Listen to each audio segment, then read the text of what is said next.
Orang India sangat aneh, yang lain bahkan tidak membuang batok kelapa tepat waktu, namun orang India mengumpulkan batok kelapa. Jadi mengapa orang India mengumpulkan batok kelapa? Untuk apa mereka menggunakan batok kelapa? Mari kita tunggu dan lihat mengapa orang India ingin mengumpulkan batok kelapa. Anda mungkin sudah tahu bahwa 3 negara dengan produksi kelapa tertinggi di dunia masing-masing adalah Indonesia, Filipina, dan India. Pada tahun 2018 saja, ketiga negara ini memiliki perdagangan kelapa sebesar lebih dari 70% kelapa dunia. Di mana, di India saja, hasil tahunan telah melebihi 1 juta ton, terhitung sekitar 1/6 dari produksi dunia. Meski produksi kelapa India sangat tinggi, volume ekspornya sangat kecil. Menurut statistik perdagangan kelapa global pada tahun 2020, negara-negara yang paling banyak mengekspor kelapa kering dan segar adalah Indonesia, Filipina, Thailand, Vietnam, dan Sri Lanka.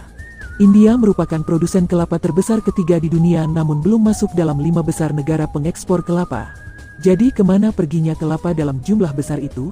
Beberapa dari mereka digunakan oleh orang untuk makan, beberapa bagian lainnya digunakan untuk membuat produk sampingan lainnya seperti minyak kelapa, kelapa kering, santan, dan kemudian dijual ke AS. Kelapa yang diolah secara lokal adalah salah satu penyebab munculnya beberapa masalah serius, yaitu setiap tahun ada sejumlah besar tempurung kelapa setelah produksi yang sangat besar.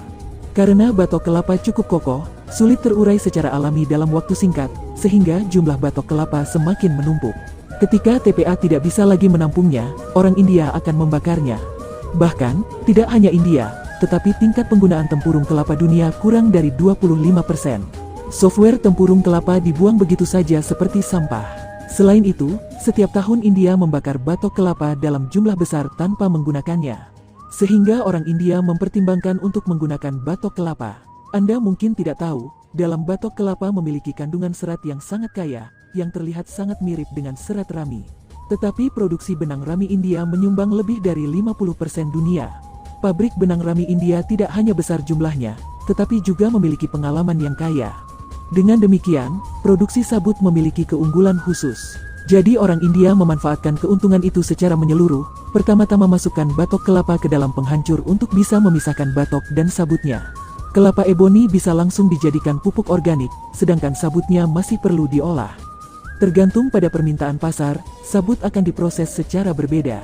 Beberapa orang akan mengolah sabut menjadi tali. Karena sifat sabut cukup tahan lama, tali juga bisa diganti dengan goni.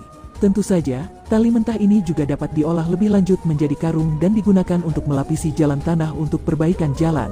Tentu saja, ada juga metode pengolahan lain seperti mencampur sabut kelapa dan karet menjadi satu. Setelah ditekan di bawah kompresor roll, kasur bisa diproduksi. Di India, ada banyak jenis produk yang terbuat dari batok kelapa. Menurut statistik, saat ini produk olahan dari tempurung kelapa secara global sebagian besar dikemas oleh India dan Sri Lanka. Produksi produk berbahan dasar batok kelapa kedua negara ini menyumbang lebih dari 90% dunia. Jika ada yang punya pendapat tentang produk dari batok kelapa kedua negara ini, beritahu saya di komentar. Sampai jumpa di video selanjutnya.